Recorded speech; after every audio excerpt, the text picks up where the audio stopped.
Hello everybody and welcome along to a brand new video where today I'm joined by a very special guest. I've come all the way to Elstree Studios, well, not Elstree Studios, no, Elstree and Boreham Wood, the north of London. Is it north of London? Technically. But yes, famous for Elstree Studios where they film Star Wars and the likes. And more recently The Chase featuring Bradley Walsh, of course, who I have briefly walked past. Claim to fame. But yes, this is David, and he's going to be joining me today for a few different videos to talk about Doctor Who, as you are quite a big Doctor Who fan, I think it's fair to say. I think it is fair to say. More than me? Just a touch. No. I don't really want... Are we going to start... You scare me sometimes, like how much you know. Do I scare you with how much you know about Doctor Who? Let me know in the comments down below. Yeah, a lot. Because it's, probably a yes, but... Who knows? Who knows? So today, as you can see from the title, we're talking about episodes that we think are underrated. Yes. Both come up with a list of a few sort of different episodes that we personally think are underrated. We don't know what each other's lists are at the moment. No, so I'm really excited. You might suddenly say, I don't even know what, fear her, and try to defend that, and I'll be like, what? And I don't know what I'd do to defend. Actually, I can't say that. You're not defending. I'm not going to defend fear her. So as we go along, do let us know in the comments below what you think of the episodes that we are debating, and also what your sort of top 5 or so underrated episodes would be, because we'd love to hear what you guys have to say about it. Right. So David, what is your first? Any order? Should we do it in chronological order? Do it in chronological order. So from if there's any classic, you obviously do those first. Is that that's all possible? Yeah. There is a classic or two in here as well. Sorry guys. Not many for me. I've got two. I've got one classic. The Happiness Patrol. Which I've never actually seen. No, it's going to be that. This is kind of just tell the camera. Tell us about Happiness Patrol and why you love it without spoiling it for me because I've never seen it. So the Happiness Patrol. Is that the one with the Candyman in? Yeah, that's the one with the Candyman. Okay. The Candyman's not terrible, and it's just really. Is it political satire? It's so satire. Okay. It's just Maggie Thatcher in Doctor Who, and I just think. When people are like, "Oh, Doctor Who's 2PC," I'm like, "No, it's not. That's just very funny." And it's like you have to be happy or you get killed. I think it's the basic premise. I might be wrong about that, but that's how I tell us in the comments below, because I haven't even seen it. I haven't seen it in ages. I'm not gonna lie. How long would you say it's been? What's a good time? 6 months, maybe. Okay. It's yeah. But I think it gets quite a lot of slack. But I just think it's an absolutely excellent idea. Like you get killed if you're happy. And it was just like, there's a lot of classic Who that, forgive me, I won't sit through and watch because I just find it a bit slow. Whereas that was just perfect. I'll go through all 4 episodes of that and really enjoy it. I do think that's always the sign of classic Who is, if it's dragging a lot, it's not a good story. No. Like, if you're sitting there and suddenly you're in episode 3 before you know it, then you know it's a good story. Because you're not sat there waiting for the episodes to end. Yeah, I just think it's really quite different to the other series. Like you've got Remembrance of the Daleks, which is like standard but brilliant. Yeah, Silver Nemesis is standard but bad. Yeah, standard but bad. And the Greatest Show in the Galaxy and Happiness Patrol are just very colourful and very different ideas. And it's just at a time when Doctor Who was very underrated, and I thought, that's mine. That's your first choice, right? My first choice is going to be quite a funny one. Oh, go on. Well, no, there's a reason which you'll get why it's funny. My first story from the 1960s. Yeah. The Underwater Menace. I can't swear on this channel. Oh, golly gosh. Because this is particularly funny because when we were discussing this in our conversation on Twitter messaging, what I said, I'll pick out a 1960s Doctor Who story you've never heard of. And you said you better not try and defend the Underwater Menace episode 2. Did I? You actually said that. I'll put the message up on screen at the moment, but you did genuinely say you better not try and defend the Underwater Menace episode 2. Oh, I love that. And so I've come here to defend the Underwater Menace. By now you guys probably would have seen my review of it, because I have watched it recently in the last episode and reviewed it. You have seen my review. I've watched every single episode. I'm your biggest fan, Elliot. Yes, I mean it's not like it hasn't actually gone up from right now, but you've definitely seen it, yeah. Definitely seen it, It's just a bit mental. Like, I know it's clearly a bit, but it's meant to be completely bonkers and make not really any sense. Yeah. It's meant to be over the top and has your crazy mad scientist, Professor Saroff, in it. Which is a great story. That's really a classic story. It is like the classic mad scientist story in Doctor Who. And I just think it's quite sort of fun. Yeah. I think more than anything else. Like, obviously 2 episodes are missing, and the recons, as I said in the review, are utterly terrible on the DVD release. The recons are just abysmal. I did sit through them, but they were terrible. But the actual episodes themselves, when I was sat there watching, like, it was just, other than Polly as well, Polly is terrible. She's not written like Polly. She's written by like some screamy I feel like 60s companions all merge into one character. Polly is in 10th Planet. No. I know. Yes, I don't know what her characterisation is meant to be. And it also just has quite a dark ending as well. You know, where Saroff is being drowned. Oh. There's like 3 seconds of surviving footage from episode 4, where like because the whole thing's been flooded. The whole sort of underwater base because they're underwater in Atlantis, or trying to find Atlantis or something. I can't even remember. It's the story about Atlantis. Yes, their take on that. There's just a really dark moment where you just see his sort of head peeping above the water as it's rising up to try and drown him. Is he dead? He looks dead. Oh, that's nice. I think he gets shot in the last episode or something like that. He gets trapped down under there. So it's just got like all these bizarre elements. Like it's got sort of tribal worship and everything with those crazy people who are worshipping some false god or something like that. And it's just like another classic Doctor Who idea that's thrown into there. So it's sort of like they've thrown about 10 different ideas into the pool. Yeah, it's not perfect and it hasn't come out brilliantly. But I sat there thinking, this shouldn't get as bad a rap as it does. It's got sort of. It's one of those that's not good, but it's enjoyable. Yeah. I would say if the other episodes of the Underwater Menace existed, I would really want to watch it. And I do want to watch it, but I just can't. Have you ever actually watched episodes 2 and 3? I think I tried to, but I didn't really understand it. I don't know it's a bit confusing. 2, not watching, and that's frustrating to me. The other thing worth mentioning is the fish people, which you see on the DVD cover. I think they're like the scene with the fish people is amazing. Yeah, I think such a good really job of it. They're good costumes, and there's like shots of them. They're sort of on wires, swinging through water, and it looks so effective. And like for 60s Who, that looks brilliant. I think. And they clearly put a bit of budget to that. I mean, they're only actually on screen for 5 or 6 minutes in reality of a 4-part story. So that's quite a lot of a 25-minute episode, actually. But of the whole 4 episodes, an hour and 40, they're in about 6 minutes of it. Oh, fair enough. So, and they're on the DVD cover. Yeah, I do like the cover. So overall, I'm not saying it's a brilliant story. I'm just saying it's one that can be enjoyed without being that good. Yeah, cool. Can you guess what my other classic Who choice is? I've mentioned it before as a story I really like. Child of a Time Lord. No, I do like Child of a Time Lord. I like Child of a Time Lord. I'll do that sometime while I like it, but it's not that. Can you tell me what Doctor? Fourth Doctor, sorry. It's Tom Baker's story, 1977. Hang on. I do like Horns of Nymon, 77, yes. It's from 1977. Oh, I don't know what's from 1977. Season... Well, it's not anything under J&T. No. So... Oh, no. I know what it is, the Invasion of Time. Yeah, Invasion of Time. You like the Invasion of Time as well, I thought the Invasion of Time was boring, but a romp. And was quite fun for that. I've always been a sucker for a Gallifrey story. Yeah, I've just always been interested in Gallifrey, the whole mythology behind it, like this sort of way that they such sort of lots of political kind of intrigue within Gallifrey. Obviously, Deadly Assassin is the better one, no denying that. That's why it's not on this list, because it's actually a good story, can generally be considered. But maybe the Invasion of Time is a little bit too long. Possibly 6 episodes is a bit much, but it's just I find it quite intriguing. Like, why is the Doctor acting all mysteriously and like helping out these aliens that are trying to take over Gallifrey and everything? What's his role in this? It's just a bit sort of like you're so not knowing what's going on, which I find quite intriguing. It's that's very different actually. And becomes the what's the name? The guy who runs Gallifrey. The president. That's he becomes the president. Becomes the president. I don't know what stories are, but you don't know what the president is, so I think... He becomes the president of Gallifrey for like 3 episodes. Doesn't he do that in the Deadly Assassin as well, though? Or is that... No, he doesn't. Am I showing my education? Take that out. Okay. But, I don't want to do that. And then the twist at the end of episode 4 when the Zantarans turn up.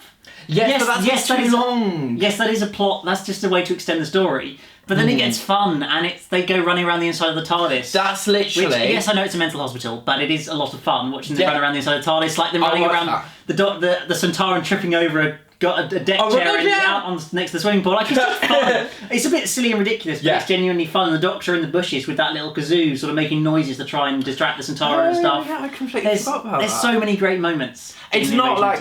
I don't watch the Invasion of Time and then think, oh, I wish I did something else. It's one of those ways like, I like it. Yeah, so nice. And it's nostalgic. I remember watching it as it was probably one of my first classic Who stories as well. So there's a bit of nostalgia there in terms of just remembering watching it as a child. Probably on VHS back in like 2006 or something. Oh, I only watched it for the first time like last year when you gave me a DVD of it, and like I was just really excited for it because I was like, sometimes TARDIS, I'm there. But fair. So there you go. So that is another one that I love. The next one chronologically on my list is Boomtown. Which is the Series 1 one. I really love Boomtown. Is it that underrated? Oh gosh, I don't know. I don't see a lot of love for it. I went through, that poll you sent me. Yeah. I went through, and it was quite low down. Okay. And I thought, fair enough, that will be one that I defend. And I get that not much happens in it. It's very much... It is an episode of people sitting, going for dinner, or people talking about where they are. It's a budget episode. That's what it is. It's not even that. But you need that in a story. Yeah. In a story where you're being taken away from other, you need to go back to the people that have been left behind. And it's horrible. Like the whole of series 1 is really horrible on Mickey. Yeah. Stories like Doctor Who are just about people horrible things happening to some people, and other people just forgetting about that and having the most amazing time of their lives. And that really hones it down for Mickey. Yeah. And I really love the dinner with Margaret and the Doctor. So the Doctor's like trying to. Margaret's trying to trick him and kill him and everything, and he just catches every single one. It's brilliant. And it's brilliant. And then they talk about she's like, I'll change, and he's like, no, you won't. And they have a perfectly nice dinner. And then we see that of course she won't change as she tries to kill Rose and take over the whole thing. Well, this is the thing. And everything. Even in an episode where it's quite talking, quite quiet, then the Cardiff rips open or and it looks all spectacular, lots going on, exciting. And it is really exciting. And I have something, I don't know what, the extrapolator board I always thought was so cool. I like the TARDIS extrapolate, the force field thing. I always thought that was the coolest thing in the world, and I always wanted to do it. I think I even got the Wii Fit once and pretended I was Margaret on the surfboard or surfing away. I like that. Yeah. Boomtown. I love it. Okay. My next choice is actually also from Series 1. Oh. Quite funnily, Aliens of London and World War 3. I love Aliens of London. So the other Sabine story. Yes. No.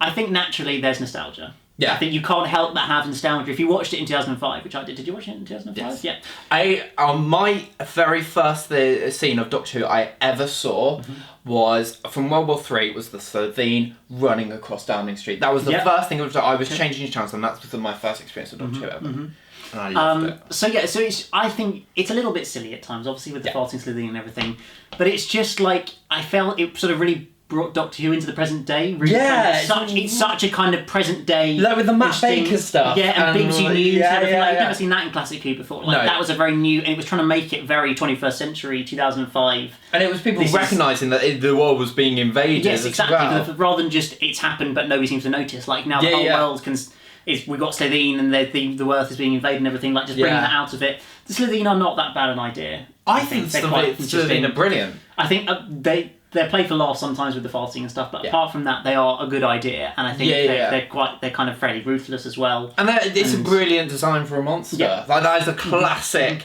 If I think about Doctor Who, that is the sort of monster that I think of, and it's a kids show, and that's just brilliant for kids. And it's just a good idea for aliens to try and take over the government of a country, so they can then control the Earth rather than just invading. They quietly go in and kill off all the important people, so they can come in and control. Yeah, and not even that they just destroy us. They use our own weapons against us. Exactly. And that's really... And it also gives us Harriet Jones. It does. Harriet Jones.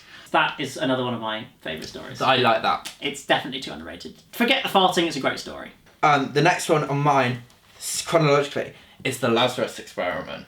Okay. I really like the Lazarus... I don't love the Lazarus Experiment, but I will happily watch that. Partly...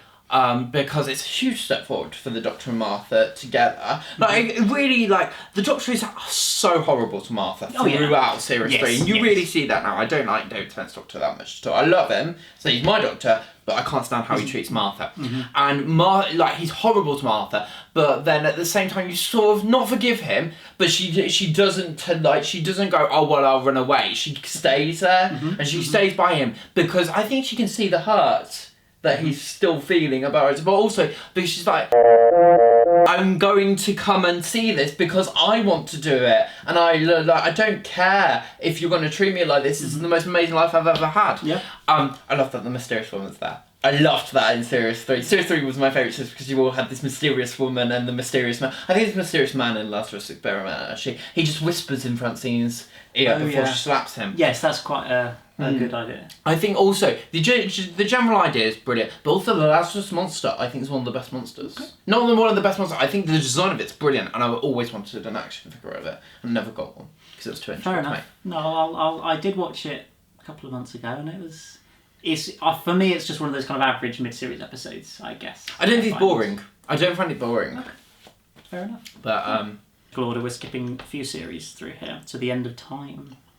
Is the End of Time hated? Oh, yeah. Oh! Guys, let us know why you hate the End of Time down in the comments below. Because people hate it. Yeah, they hate Bernard Cribbins, they hate Timothy John. No, it's the whole plot that people hate, I think. What is it about the plot that people hate? I think they just think it's a bad plot. And the Master and David Tennant's fan service and all that sort of thing, it's not a fitting conclusion, I think, for the era, is what a lot of people believe.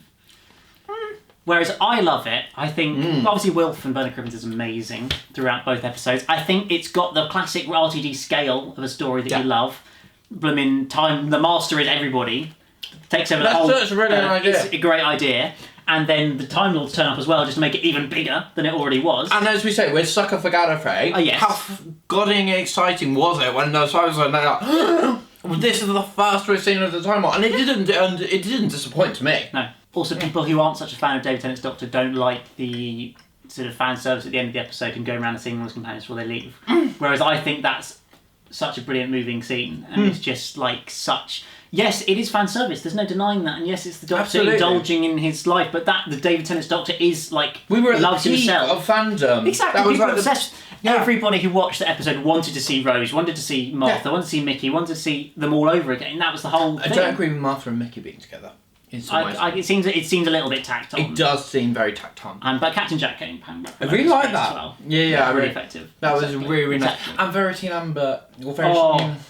That's just like... That scene is the most sort of heartbreaking and wonderful of the lot, I think. It just really... The Rose one is really pretty good as well, but... Yeah, the Rose is so cleverly done. Oh, yeah, having it January 1st, 2005 is so good. And like, I think... People say that they should go back. Because that's just the whole coming full circle on that era of Doctor Who. Yeah, and it goes back to what Sarah Jane says. She's like, you act like you don't have a family, but actually you have the biggest family of all. And I think he has the biggest family of all the Doctors as well. Oh yeah, he's got so many friends. Yeah, and it's just are all... And that's what Russell obviously wrote into it, was that the Doctor he's sort of building up this collection of friends and family and really just having the whole Doctor family, whereas then you go to the Moffat era and it's all about sort of stories a lot more. Obviously there's Amy and Rory, but that's about it. Also, we're part of that family. Yeah. That's what's so brilliant about it. So yeah, tell us in the comments below why you hate the End of Time, to show David in better words, because I like it, so it's hard to explain why people hate it. But I love it, and you should too, basically. I'm going to go back to 42. Which is that still Chris Chibnall's best episode that he's written? Post-resolution? Probably. I don't have a problem with it. I don't have a problem. We love Chris Chibnall. We love Chris Chibnall. We don't hate Chris Chibnall. We don't think he's the most brilliant writer. He's not the Antichrist of Doctor Who. No. He's not killing the show. Yes, he should only do 2 or 3 series, and we don't need any more than that. Exactly. I just don't think he's a brilliant writer. His style of writing just isn't what I enjoy. It's a part of Doctor Who that I love, but I don't love it all the time. Yes. I love it every so often. So 42. So 42. It's a brilliant idea. It gets a massive tension in it in like 45, 42 minutes even. Ish, yeah. This is what they've been working at. And it's like, that is a brilliant thing because it's constantly counting down. It's a story that I really care about. So like, it's very standard. It's very classic. Sort of based on the Siege kind of. Yeah, it's based on the Siege, where like the villain is like the husband of that person. Yeah. The son being alive is a great idea, and it's quite possessed by it as well. Yeah. It's really good. And also the questions, just the idea of someone going, "Oh, I'm going to do pub quiz questions on every single door," and they're having to answer that. I just find the whole episode's very, very fun. Yeah, it's just really fun. I can agree with that. I don't. It's not one of my favourites, but I can agree that it is an enjoyable sort of mid-series story. Exactly, and I think it's the furthest that Martha goes to gonna die. Yeah. Oh yeah. She's dead. Yeah. Like when she goes to the sun or whatever, and then just comes back. That's it. It looks like there's no hope. Yeah. And then she somehow comes back from it. I don't think there's anything in there that's horrible or awful. I just think it's I like that. The Doctor, the Widow, the Wardrobe. The Doctor, the Widow, and the flipping wardrobe.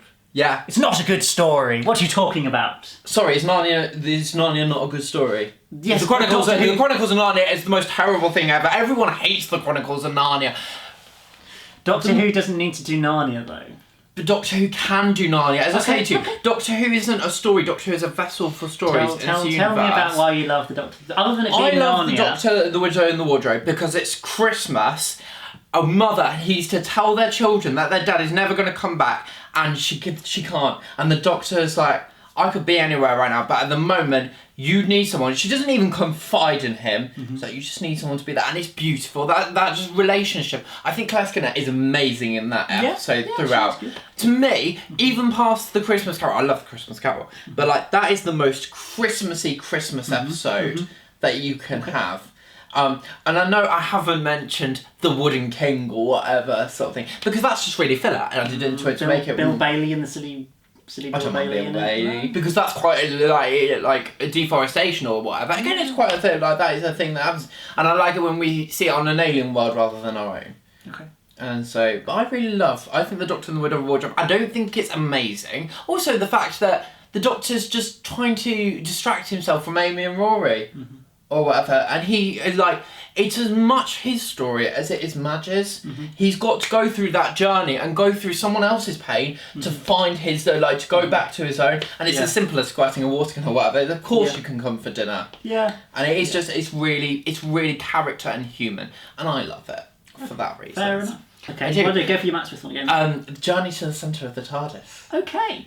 I actually don't hate that. No. The what's the name brothers, the Barlin brothers or something. Oh, I don't know. They're those the two brothers that are like the worst actors in the world, sort of. Yeah. We'll go through it. We'll go. That's fine, because it's just a brilliant idea. I'm sucker for a TARDIS, for anything Gallifreyan like that. And if they go in for a TARDIS, I'll be there. And the Doctor there's a brilliant speech where the Doctor's like, if you help me find her, you get this ship, the most amazing ship in the universe. Yep. And he's just, there's so much grandeur. And the design of it. My gosh. Oh yeah. Like, the corridors are gorgeous. When they're in the exploded TARDIS. Yes, and it's just all the white with the bits of... Yeah, that's amazing. It's so simple, but amazing. I think it's one of those where it's sort of a really good idea, and visually it's been realised just maybe the sort of story and some of the acting isn't quite living up to that. Yeah, no. It's really the way.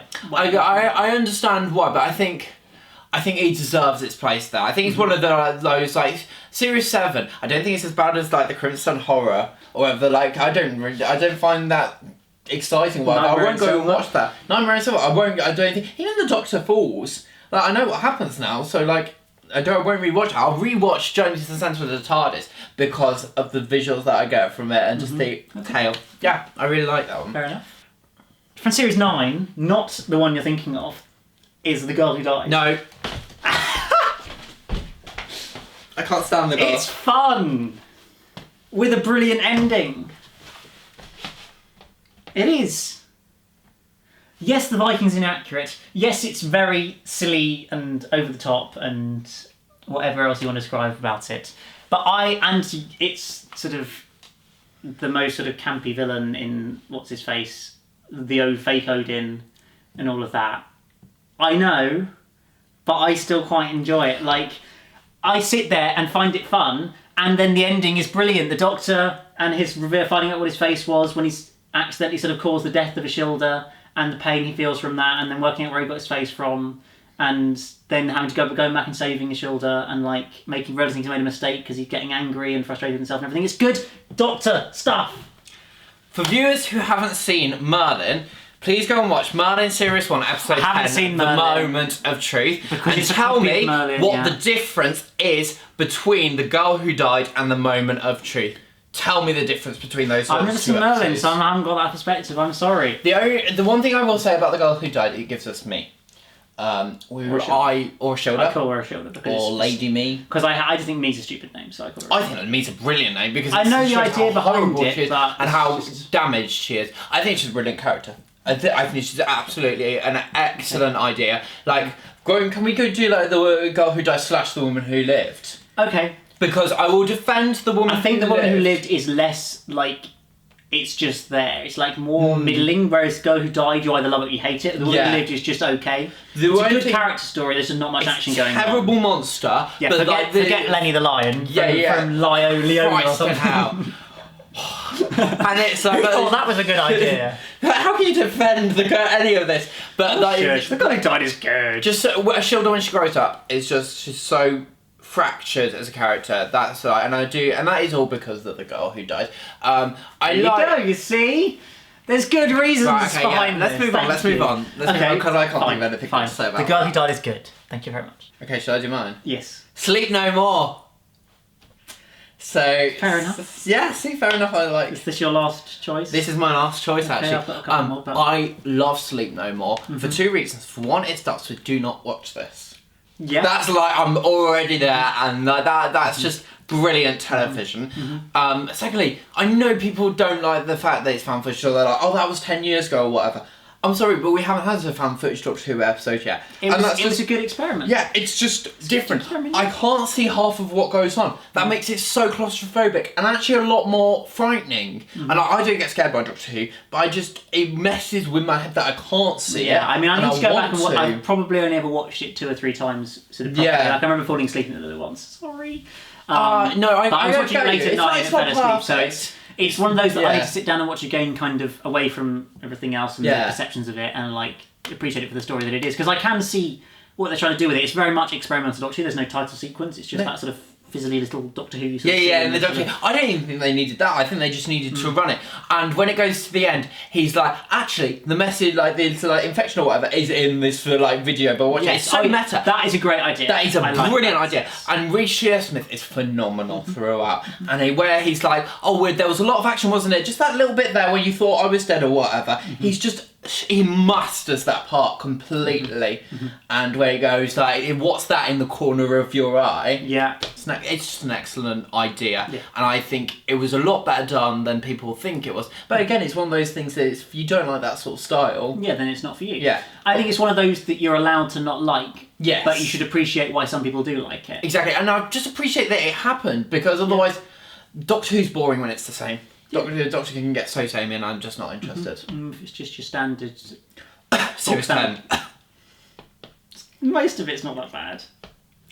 Okay. Take a guess of what my first one is. Also from Series 9. God, what's the other episode in Series 9? Oh, The Magician's Apprentice. No, Hellbent. Yeah, of course it's Hellbent, guys. Come and kill me for liking Hellbent. Come on, put in the comments below why you all think it's the worst thing that ever happened to the Doctor Who universe. Hellbent is not the story that you wanted it to be. You need to stop thinking it's the story about Gallifrey, because it's not a story about Gallifrey. And that's the problem, because they teed it up by revealing Gallifrey at the end of episode 11 of Heaven Sent. Yeah. And then spending the week of promotion saying, Gallifrey's back, this is going to be an exciting Gallifrey story. The trailer looks like it's all about Gallifrey, and then it's not at all. It's the Doctor and Clara. It's their story. The whole of Series 9 is about the Doctor and Clara. Why do you want a story about a planet? Exactly. What would you... We get 20 brilliant minutes of the Western style Doctor on Gallifrey. The same word, and it's amazing. Yeah. But then for most people, why they hate it is because then the story changes to not what they're hoping it'd be. They're hoping it's going to explore the cloisters thing and the cloister. I like the cloister sections. Yeah, and that's good. It's a really good idea. I think the problem for them is it's not a sort of war on Gallifrey. Hybrid isn't an actual thing. Everybody thought it was going to be a half Dalek, half Time Lord creature or something like that. Isn't that scarier that you don't know what it is? Yeah, I mean, it's obviously the implication is that it's meant to be the Doctor and Clara. Yeah. The combination of those two is going to destroy the universe, as it nearly does. Yeah. Because they can't sort of be without each other, and so they're forced to be. That's just like... that story is... I know people also hate the Doctor's character, but this is because the Doctor isn't the Doctor. From the end of Face the Raven through to the end of Hellbent, the Doctor is not the Doctor. He's when he's having that shouty moment at Ashildra or me at the end of Face the Raven, that's when he stops being the Doctor. He's filled with rage. And the only thing he's thinking about is getting Clara back. And no matter what the consequences are, no matter where he's going, what he's doing, he wants Clara back. And that is such... you have such empathy for that. Because it's just so... I relate to that so much. Exactly. You can feel like, when you lose someone, like, everyone's felt that thing. You could rip the world apart and just that's to be what with he them goes again. and does. And that's the relationship that them being together for so long has built up. That it's a kind of such a strong sort of mutual affection that they have for each other that isn't necessarily a sort of romantic love. It's just that pure sort of, they can't live without each other anymore. And you make me well up because I love that idea. Exactly. And it just gets you. And that's that he's willing to go and potentially tear the universe apart for that is what this story is about. And I think a lot, because people didn't like Clara, I think is the other biggest problem. If you didn't like Clara, I understand why you don't like If you didn't like story. Clara, you don't understand stories, and you don't, maybe I'm being a bit rude, but you just don't understand what makes a good story. You don't have to, characters don't have to be likeable to like them. You can like an unlikable character because they're unlikable. And I think the one other problem is retconning Face the Raven death. To be fair, I do agree with that. I can see the point. I can also see, to a degree, it's a more fitting conclusion for her to sort of be given that second chance to be able to carry on and not have to die, and it ended at that point. Like, there's consequences enough that she's permanently trapped away from the Doctor, and that's it. She's never going to be able to see the Doctor again. Whether it's a world or a relationship, everything has its time and everything ends. Or everything, yeah, I go more when everything dies. I don't agree that Clara should go off with me at the end of that. Irritates me. I love that Me's in it, and when she's like, "Oh, I'm the only one left." That's excellent. Yes. Like they both characters, the Doctor and me, they're so angry and so bitter. That makes them so scary. Yes. And that's because I remember some people used to compare Ashildr to Captain Jack all the time because he's done it more before. But Captain Jack's accepted his fate. Exactly, and we'll never see him as the last person in the universe. We'll go anywhere near that sort of storyline of it. We never get to that point. So seeing her at that stage where she's lived for millions, billions of years, literally 4.5 billion years she's lived for. I think the difference between Captain Jack and Ashildr is Captain Jack accepts his immortality, but he asks that you sympathise with it. He's like, I've had to bury so many people, and everyone I don't love dies. Ashildr doesn't accept it, and she doesn't ask for your sympathy. She just gets angry and bitter and twisted, and that's still brilliant. It's brilliant to watch. I like watching horrible people who have horrible things done to them. Yeah, you're such a nice person, really, aren't you? I am. Great. But yeah, Hellbent, fair enough. Cool. Thank you. And that is hopefully not as long in reality as what we've recorded. No. Because we've recorded about 50 minutes here. I'm going to cut this down to 20. It was enjoyable though. Oh yeah, it was good. Have you enjoyed this video? I've really enjoyed this video. Well, so now it's up to you guys. You've got to tell us either why you think we have terrible opinions. Yeah. And why Hellbent, why The End of Time, why Boomtown, why Sleep No More, why all these episodes are terrible. Do tell us in the comments below. Why you love them as well. We'd love to hear that. And also... Or other episodes that you... Yes, your underrated episodes. Yeah, your underrated episodes. What, do you, for some reason, love Fear Her? Or... I mean... Or The Saranga Conundrum. So there we go. There we go. That is underrated episodes with Elliot and David. And what would you like to see more of us do? I mean, because we're just we don't have very many ideas. Well, let's not say that, but we have some ideas. But obviously these ideas are all done on the same day, so you can't really influence the next few videos. I was going to change my t-shirt and make it look like different days. Really? Well, I don't have another t-shirt. That's very true. Actually, maybe I won't do it. Yeah. Spoiler alert: we're filming a few videos on the same day, so look forward to those. There will be more to come. We've got an exciting life. Unless you hate him, which I hope you don't. A lot of people do. No, they don't. They do. Well, I think they do. Okay, well they don't. Okay. But I hope you guys have enjoyed this video. So do let us know your underrated episodes down in the comments below. Follow David on Twitter. Yes. What's your gosh. Is it just my at is David in the TV. So go follow him on Twitter. I'll put the link in the description down below. Follow me on Twitter as always for updates on new videos and Doctor Who and stuff. Hope you have enjoyed this video, guys. Remember to hit the like button. Subscribe to me and David now. Yeah. If you are new here and have stumbled across underrated episodes because you saw a picture of me. Yes, you. I mean, a lot of my fans will be here. Or the Sandmen from Sleep No More, and we're like, what are these guys talking about? Yeah, and we don't really know or the Doctor in Hellbent, and we're like, you what? Yeah. And I hope you have enjoyed this video, guys, and we'll see you again soon, hopefully. Yes. Soon, for another one. Very soon. Bye!